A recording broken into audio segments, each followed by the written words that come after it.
Muy bien, mis amados hermanos, estamos viendo la palabra del Señor en Hechos capítulo 3, versículo 1 en adelante. Pues esta mañana vamos a ver cómo hay un milagro, hay una curación de un cojo. Yo no pensaría que las cosas pasan de una manera casual, ¿no?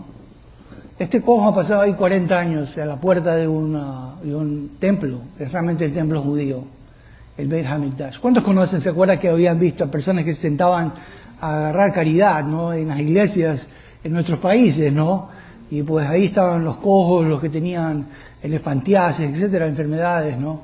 Y pues pedían limosna. Pues este cojo está haciendo lo mismo, ¿no? De hecho, esa idea que usted vio ahí sale justamente del cojo, ¿no? De esta historia que se dice y se plasma para nosotros en Hechos capítulo 3. Pero primero que vamos a ver esta mañana, porque este pasaje contiene varios puntos, pero solamente voy a avanzar a uno y se llama el milagro. O sea que va a haber un milagro. Dígalo conmigo, milagro. Ok. Y eso va desde el versículo 1 hasta el versículo 10. Y pues vemos ahí cómo ocurre este milagro. Pedro y Juan subían juntos al templo, dígalo, juntos. Siempre tiene que andar de dos en dos. Siempre, nunca solo, siempre de dos en dos. No se meten problemas. En solo se meten problemas, ¿ok? Pero de dos en dos está más seguridad. ¿Se da cuenta? Y además, la Biblia dice en el libro de Deuteronomio que 2 o 3 testigos tienen que contar para que todo testimonio sea contado como una verdad. Así que siempre, por eso se habla de 2 testigos. Hasta que el último libro de Apocalipsis hay ¿qué cosa? 2 testigos. Porque van a dar testimonio, ¿se dan cuenta? Y toda cosa consta delante de 2 o 3 testigos. Pero estos testigos son Pedro y Juan, y subían al templo a la hora novena, la de la oración. Pues, en primer lugar, nosotros vemos que se nos dice que, versículo 2, y era traído un hombre cojo de nacimiento, a quien ponían cada día a la puerta del templo, que se llama La Hermosa, para que pudiese limosna a los que entraban en el templo. Justo lo que yo le conté, ¿no? Pues, aquí tenemos el primer punto esta mañana, hermanos, de este pasaje que yo he dicho que es un milagro, ¿no? El primer punto es un sistema incapaz. Dígalo conmigo, sistema incapaz. ¿Cómo sistema incapaz? Claro, hay un cojo y hay un templo. 40 años, ese templo con toda su religiosidad y todas las oraciones que han hecho en ese templo, no ha podido hacer nada por el cojo. ¿Se da cuenta? Es un sistema incapaz. ¿Se dio cuenta? La religión no puede hacer nada por nosotros tampoco, ¿sabe? Porque también nosotros por el pecado, porque el pecado te deja parapléjico, te deja cojo. ¿Sabes lo que hace el pecado? Entra suave cuando lo tomas, pero cuando ya lo tienes adentro, el asunto es que se vuelve veneno, ¿se da cuenta? Y te enferma y te pone como ese paralítico. No puedes hacer nada, ¿no? Te ha picado el pecado. Por eso dice Santiago, ¿no? Que el pecado es como una cosa que te hace dar las vueltas como un pescadito. Parece lindo, pero al fin cuando lo muerdes, como un pescado que agarra una carnada, el asunto es que hay un anzuelo ahí y da a luz la muerte. ¿Se da cuenta? Entonces, pero ese cojo representa a un sistema incapaz. Un sistema incapaz que no ha podido hacer nada para sanar a este cojo. 40 años se ha pasado ese hombre ahí, ¿se puede imaginar? Y dice que era traído seguramente por su familia y lo ponían a la puerta, cada día a la puerta del templo, que se llama La Hermosa. La vida no era tan hermosa para el cojo, ¿se das cuenta? Pero el sistema tenía una puerta hermosa, ¿sabes? Y era una puerta en el lado oriental que era grande y ornada. Y él pedía limosna a los que entraban en el templo. Hay varias cosas ahí, ¿no? En primer lugar, que quiero decirles es que esa limosna tenía que ver con sedaka. Esa es una de las cosas que hace el pueblo de Israel hasta el día de hoy. Sedaka, dígalo conmigo, sedaka. Sedaka habla acerca de ser no como lo que los católicos llaman limosna. Sedaka siempre tenía que ver con una ofrenda, o vamos a decir así, era una ofrenda de misericordia, eso es lo que era. Era una dádiva misericordiosa, pero no tenía que ser centavos como nosotros hemos pensado, ¿no? Podía ser algo sustancial. ¿Por qué? Porque había una creencia en la Midrash que se decía que te hacía ver la cara de Dios si tú eras misericordioso. ¿Se da cuenta? Entonces cuando veías a un pobre, todavía el pueblo de Israel lo ve así. Si ve a un pobre, el asunto es que dicen ellos, si yo le doy una donación de misericordia, el asunto es que yo voy a ver justicia, por eso se llama tzedakah, ¿se da cuenta? O sea, Dios me va a hacer justicia a mí, ¿se da cuenta? Y por eso hay incluso una cajita de tzedakah que tienen los judíos en la mesa de Shabbat, donde se reúne ofrendas para los pobres. Algunos lo tienen en la puerta de la casa y dice, cada vez que entres y cada vez que sales, tienes que poner ahí algo de dinero, lo que tengas, ¿no? Y entonces cuando viene una fiesta del Señor, el asunto es que entregas esa ofrenda de misericordia. ¿Por qué? ¿Cuál es la creencia? La creencia es que la ofrenda de misericordia te hace ver la cara de Dios. ¿Te das cuenta? ¿Ves lo que dice Salmo 112, versículo 9? Salmo 112, versículo 9. Vamos para allá rápido.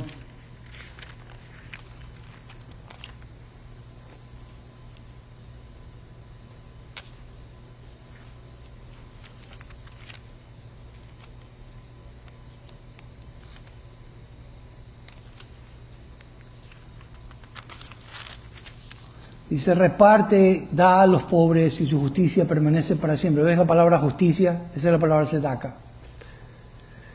Y su poder será exaltado en gloria. Eso habla del Mesías, porque el versículo 6 habla del justo.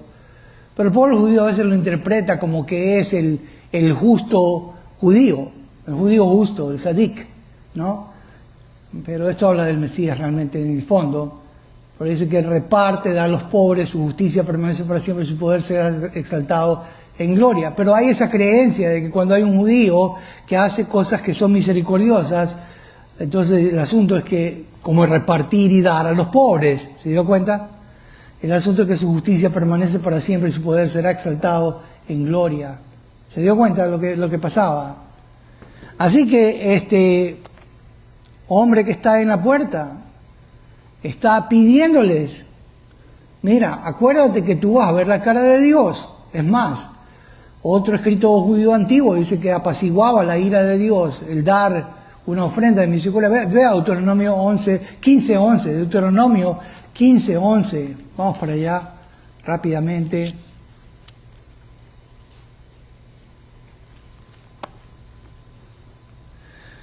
Dice, porque no faltarán menesterosos, son pobres en medio de la tierra, por eso yo te mando diciendo, abrirás tu mano a tu hermano, al pobre y al menesteroso en tu tierra. ¿Qué decía entonces la ley de Moisés? Y por cierto se llama Deuteronomio, ¿no? Devarim, que es en hebreo. Eso habla que es la segunda edad de la ley, ¿no? Un recordatorio de Moisés de la ley. Y aquí pues dice que no faltará menesteroso en la tierra, abrirás.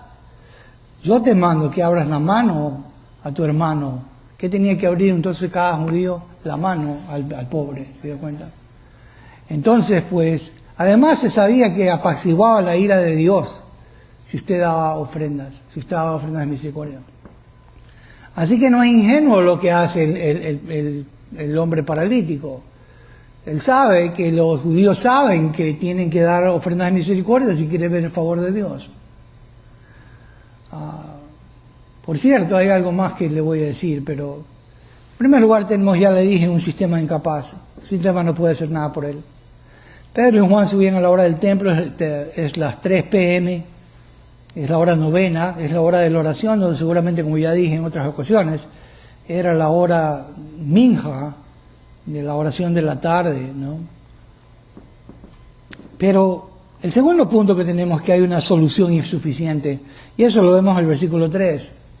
Porque ¿cuál es la solución insuficiente? Es la limosna, esa ofrenda de misericordia. Porque esa ofrenda está limitada, ¿se dio cuenta? Si es que cualquier judío le daba algo de dinero, ese dinero se iba a ¿qué cosa?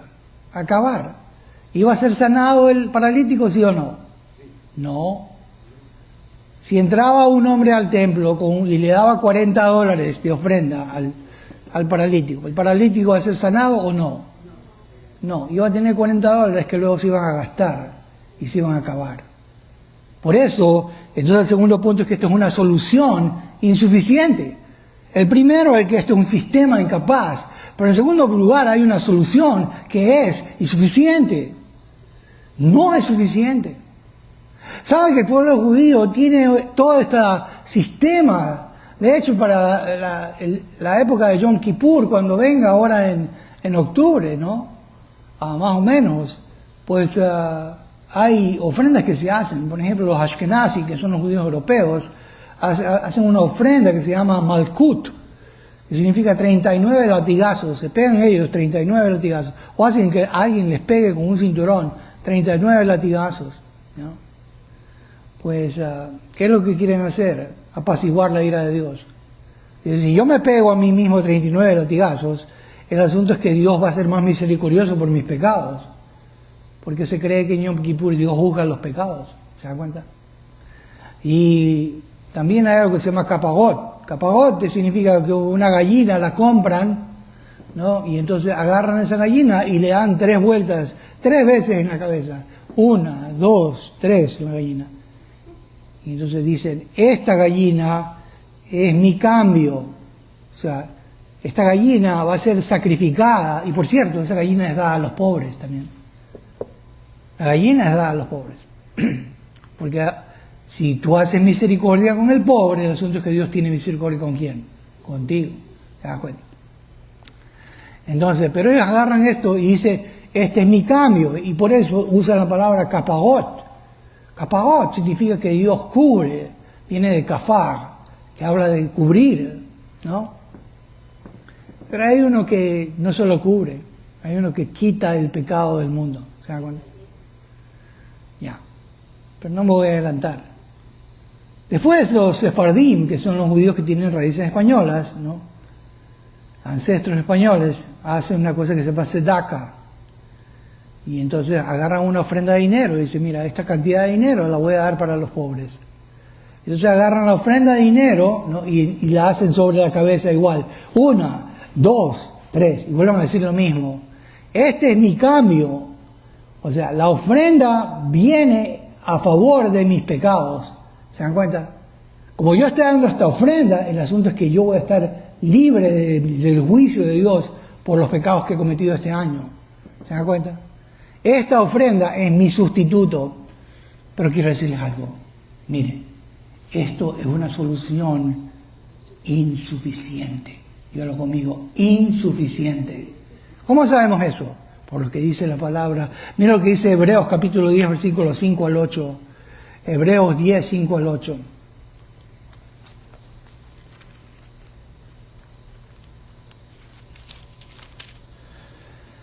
Dice, por lo cual entrando en el mundo, dice, sacrificio de ofrenda no quisiste. O sea que el Padre no quería sacrificio de ofrenda, mas me preparaste cuerpo, le preparó un cuerpo al Mesías. Holocaustos y expiaciones por el pecado no te agradaron. Entonces dije aquí, vengo, oh Dios, para hacer tu voluntad. Como en el rollo del libro está escrito de mí, eso es el Mesías. Versículo 8, dice, diciendo primero, sacrificio de ofrenda y holocausto y expiaciones por el pecado no quisiste. ¿Quiere Dios estas ofrendas que hace el pueblo judío año tras año, capagot, y luego esta ofrenda que hacen los sefardín con el dinero? ¿Quiere Dios esas ofrendas? Son soluciones insuficientes. ¿Se da cuenta? ¿Por qué? Porque dice aquí, no quisiste esas expiaciones por el pecado, ni te agradaron las cosas, las cuales cosas se ofrecen según la ley. Diciendo luego aquí, vengo, oh Dios, para hacer tu voluntad. Quítalo primero. Dios quiere quitarlo primero. ¿Se da cuenta? Esas ofrendas, esos sacrificios, por cierto, ya no hay templo para hacerlas. Porque antes eran sacrificios realmente con chivos, vacas y toros y carneros. Pero dice, quita lo primero para establecer esto último, es decir, la ofrenda del sacrificio de Cristo. Por eso dice el versículo 10, en esa voluntad somos santificados mediante la ofrenda del cuerpo de Jesucristo, de Jesús el Mesías, hecha una vez y para siempre. Dígalo conmigo, hecha una vez y para siempre. ¿Cuántas veces hay que dar sacrificios entonces? Una vez y para siempre había que dar. Y ya el Mesías satisfizo al Padre. Una ofrenda suficiente. ¿Ya? Allá había una solución insuficiente, pero tenemos un Salvador que es suficiente. ¿Se da cuenta? El tercer punto es que hay un Salvador que es imponente. Un Salvador que es imponente. Eso va desde el versículo 4 al 6. En Hechos 3. Vamos de nuevo. Y ahí se nos dice lo siguiente, ¿no? Bueno, el 3 había dicho, vio cuando Pedro y Juan iban a entrar en el templo y les rogaba que le diesen limosna. Sedaca, ¿no? Pero ahora estamos hablando del 4 al 6 y eso habla de un Salvador imponente. Primero un sistema incapaz, luego una solución insuficiente, ahora tenemos un Salvador imponente. ¿Cuál es el Salvador? Mas Pedro le dijo, no tengo plata ni oro, pero lo que tengo te doy. En el nombre de Jesucristo de Nazaret, levántate y anda. Y tomándole, dice, bueno, todavía no de eso, ¿no? Pero mire lo que dice. Dice, Pedro y Juan, fijando en él los ojos, le dijo, míranos. Entonces él estuvo atento, esperando recibir algo de ellos. Mas Pedro dijo, no tengo plata ni oro, pero lo que tengo te doy. ¿Qué tenía Pedro? ¿No? Sí, tenía unas señales, porque sabíamos, 2 Corintios 12:12, dice que había unas señales de apóstol para hacer milagros. ¿Se dan cuenta? Y como siempre digo, no son milagros truchos, ¿no? No es que me dolía la cabeza, pero ahora ya no me duele. No, es que yo creía que tenía un diente dañado, pero ahora ya lo tengo relleno. Pero nadie le tomó foto del diente dañado. ¿Se dio cuenta? Esos son milagros falsos, milagros de a peseta. Son realmente estafadores, eso es lo que son. ¿Saben? Nunca caiga en eso. Aquí tenemos un Salvador imponente. Un Salvador imponente. Y ese es el que predica a Pedro. ¿Se da cuenta? Porque le dijo, fíjate en nosotros, te voy a dar lo que yo tengo. ¿Y qué es lo que tiene? Él tiene el testimonio de Dios. ¿Cuál es ese testimonio? Versículo 36 dice, sepa pues ciertísimamente toda la casa de Israel, que a este Jesús a quien vosotros crucificasteis, Dios le ha hecho Señor y Cristo. Dios le ha hecho a Jesús el juez y el Mesías. ¿Y sabe lo que Pedro tiene? Tiene el nombre de Jesucristo. ¿Se dan cuenta? Y dice, yo no tengo oro ni plata, pero tengo algo. Y eso te lo voy a dar. ¿Sabe, hermanos? Yo quiero que usted piense en esto. Pues aquí vamos a hacer una aplicación pequeña. ¿Sabe? Así como Pedro y Juan entraban en el templo, muchos otros entraban en el templo y lo pasaban de largo a este hombre. ¿Sabe? Pero estos vieron la necesidad. Tiene que aprender a ver la necesidad. Escúcheme, mire, hay oportunidades alrededor suya. Vea la necesidad de los que sufren y duelen, se duelen. Y dígalos, no tengo oro ni plata, pero lo que tengo te lo voy a dar. ¿Se da cuenta? Y dele el nombre de Jesucristo de Nazaret, ¿sabe? Que es poderoso no solamente para sanarlo, pero también para salvarlo eternamente. ¿Se da cuenta? Nunca pierda la oportunidad. Tiene un Salvador imponente. Ese se llama Jesucristo, Jesús el Mesías. Amén. Y ese es el que le dan. Pero entonces ahora tenemos una señal innegable. Díganlo conmigo, señal innegable. Yo le he enseñado, su pastor le ha enseñado que la palabra ot en hebreo, pero la palabra semeia en el griego, habla de algo que apunta. O sea, cada que había un milagro, el asunto es que esa señal apuntaba. ¿A qué está apuntando esa señal? Cuéntemelo, ¿a qué apunta? ¿A quién apunta la señal? Al Salvador imponente. Y apunta también al cumplimiento de las escrituras hebreas. Porque decía allí el libro de Isaías, ¿no? 35, versículo 6. Vea lo que dice, por favor. Vamos por allá. Isaías 35, 6.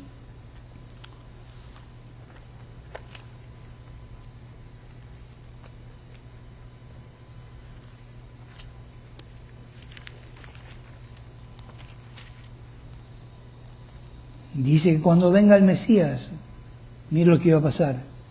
Entonces el cojo saltará como un ciervo y cantará la lengua del mudo, porque aguas serán cavadas, que por cierto era el símbolo del Espíritu Santo, de agua, ¿se acuerda? El que cree en mí, dijo Jesús, de su interior correrán ríos de qué cosa, de agua viva. Aquí está, esos ríos de agua viva han sido derramados ahí en Shavuot, en Pentecostés. ¿Se acuerda que hablaron en otros idiomas? Ahí está el Espíritu de Dios. Y el Mesías ha llegado, ha muerto, ha sido sepultado, ha resucitado, ha ascendido, Él ha derramado el Espíritu. Y entonces se nos dice que entonces el cojo saltará como un ciervo y cantará la lengua del mudo. ¿Se dan cuenta? Dice, serán cavadas aguas en el desierto, torrentes en la soledad. El lugar seco se convertirá en estanque y el sequedal en manaderos de agua. Ok, volvemos a Hechos 2, a Hechos 3. Pero entonces estamos viendo aquí una señal innegable. Ya hemos dicho, un sistema incapaz, una solución insuficiente, un salvador imponente. Pero ahora tenemos una señal innegable. ¿Innegable de qué cosa? De que este es el Mesías prometido por las Escrituras hebreas. ¿Se dan cuenta? Y no se lo puede negar. Porque mira lo que va a pasar. Así como decían las Escrituras que el cojo iba a saltar, dice el versículo 7, tomándole por la mano derecha, ese es Pedro, ¿no? Lo levantó y al momento, es la palabra paragrema, que significa inmediatamente, se le afirmaron, heterotezán, los pies y los tobillos. Y por cierto, la palabra está en aoristo pasivo indicativo. El pasivo indica que Dios hizo esto. ¿Se da cuenta? Un milagro portentoso, hermanos. ¿Se dio cuenta de eso? Y dice el versículo 8, y saltando se puso en pie y anduvo y entró con ellos en el templo, andando y saltando y alabando a Dios. ¿Se dio cuenta? Esto es exactamente lo que decía Isaías 35:6, que el cojo iba a saltar. ¿Se da cuenta? ¿Será que este es el Mesías prometido? ¿Será que esta es el agua viva de la que habló Isaías? ¿Qué piensan ustedes? Sí, es el agua viva de la que habló Isaías. Es el Espíritu Santo, símbolo del reino mesiánico. Y ya una cosa, si Dios nos da a su Hijo, ¿cómo no nos dará con Él también todas las cosas? Aquí puede ser que te enfermes y que el Señor decida hacerte pasar por sus aguas profundas. Pero dice como el Señor, como cantamos en el himno, no temas, dice, si yo en medio de las aguas te ordeno pasar, porque yo voy a ser tu ayuda y contigo voy a estar. ¿De acuerdo? Y a veces caminas por esas aguas. A veces el Señor decide sacarte de las aguas. Dice, no, te voy a mover, te vamos a dar un poquito más de tiempo. Hay más cosas para que hagas. A otros le dice, mira, no, ya cumpliste con lo que hiciste, vamos a descansar. ¿Se dan cuenta? Y te lleva a la morada eterna donde hay sanidad. Esperando que venga, por cierto, el reino de la sanidad, que es ese reino mesiánico. Pues, aquí estamos viendo un sistema incapaz, una solución insuficiente, un salvador imponente, pero esto es una señal innegable. Pero por último pasa algo, y es que se nos dice que hay un sello incuestionable, un sello incuestionable. Pues, claro, esa señal hace un sello, nos demuestra una identidad. Pero primero esa identidad tiene que ver con el cojo, porque dice el versículo 9, dice, y todo el pueblo le vio andar y alabar a Dios. Por cierto, quiero decirle algo, ¿no? El cojo antes dependía de los hombres para que lo movilizaran. ¿Se acuerda que lo traían a la puerta del templo por 40 años? Pero aquí ahora depende de Dios y entra Él solo. Así pasa cuando llega Cristo a tu vida, ¿sabes? Antes estabas paralítico, pero una vez que llega Cristo ya comienza a caminar. ¿Se da cuenta? Tiene que caminar, ¿eh? Dígale al vecino así. Tiene que caminar. Ya, porque Cristo te ha hecho libre para que abras tu boca y confieses las bondades de aquel que te salvó. El sistema, por cierto, marginaba al lisiado, dejándolo en la puerta. El poder de Jesús lo va introduciendo al templo, adentro. ¿Se da cuenta? Y eso es lo que hace. ¿Sabes que el sistema religioso marginaba a las personas que eran incapacitadas? Decían, no, tú no puedes entrar. El mayugado, tú no puedes participar, tú no tienes parte aquí. Pero en Cristo Jesús no. El muro de separación se cae y te dice, no, ven, tú tienes acceso al lugar santísimo. Por eso dice, acerquémonos confiadamente al trono de gracia para hallar oportuna misericordia, dice el autor del libro de Hebreos. Pues, pero aquí hay un sello incuestionable, Todo el pueblo le vio andar. Por cierto, la palabra laos ahí que usa Lucas habla de Israel. En hebreo eso sería Am Yisrael, ¿no? Realmente, ¿no? Y este es un testimonio para el pueblo de Israel. Y justamente en el corazón de su religión, que es el templo judío, era el templo judío. ¿Se dio cuenta? ¿Y cuál es el testimonio? Un sello que no se puede cuestionar. Un sello incuestionable. ¿Cuál es ese sello? Jesús el Mesías. ¿Se da cuenta? Pero también había un sello. ¿Sabe cuál era? Es que lo reconocían a este hombre. Porque dice el versículo 10. Y le reconocían que él era el que se sentaba a pedir la limosna a la puerta del templo de la hermosa. Y se llenaron de asombro y espanto. Tambos cae extasios, dice el griego, que significa que de asombro, que paraliza, y cae extasios, que estaban en un shock cognitivo, ¿no? O sea que esto era más que sencillamente admiración, es que se quedaron en shock. ¿Se dan cuenta? ¿Por qué? Porque esto es un sello innegable. ¿Qué es esto? Un sello innegable. La pregunta que se les hace a los discípulos, a las personas que están en el templo, no son los discípulos. Los discípulos hacen milagros, ¿no? Bueno, Dios es el que hace milagros por ellos, ¿no? Pues acuérdense que dice que testificaba a Dios con señales, prodigios y milagros, eso en Hebreos capítulo 2. ¿Se acuerdan que lo leímos? Pero el pueblo se queda lleno de asombro, que paraliza, espanto, es un shock cognitivo por lo que había sucedido. ¿Se da cuenta? Y eso demandaba un cuestionamiento.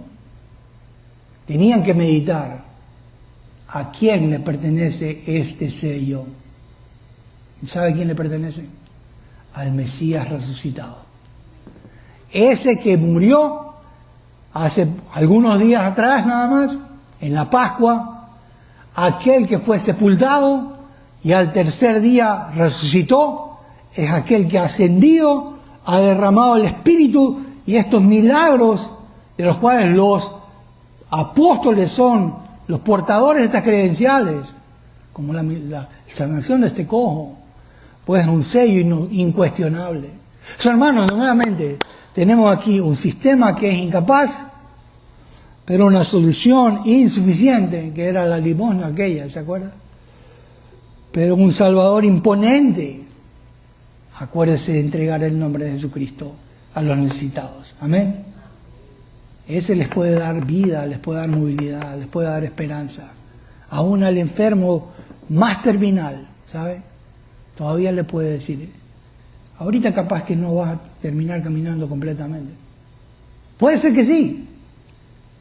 Pero ¿sabe una cosa? Vas un día a tener la esperanza de caminar con Él eternamente. Nunca pierda la oportunidad de darle a Jesucristo a toda persona que usted conoce, a toda persona que pasa por ahí. ¿Se dan cuenta? Él es la esperanza. Tiene un Salvador imponente. Pero además tenemos una señal innegable que había ocurrido y un sello incuestionable que rompe la apatía y prepara un terreno fértil. Pedro va a seguir predicando. Pero este era solamente el milagro. ¿Se dan cuenta? La próxima semana vamos a ver que ahora viene un mensaje de parte de Pedro. No se lo pierda por este mismo Vaticanal y a esta misma batidora. Vamos a orar. Padre, gracias, Señor, por tu palabra. Gracias por tu pueblo reunido. Y gracias, Señor, por estas cosas que hemos visto. Gracias porque hemos aprendido que la religión es un sistema incapaz. Y que ahí las ofrendas de los hombres son una solución insuficiente. Pero tenemos un Salvador imponente y es en ese nombre que estamos, predicamos y andamos. Pero hay una señal innegable que has hecho aquí y un sello incuestionable de que tú eres el Mesías. Ayúdanos a proclamar tu nombre, oh Mesías, a toda persona, en toda oportunidad que tenemos. Pues en el nombre de Jesús que oramos. Bendice a tu iglesia en esta semana, fortalécela, ayúdala, cuídala, protégela, bendícela. En el nombre de Jesús, nuestro Salvador, Señor y Cristo que oramos. En el nombre de Él oramos. Amén.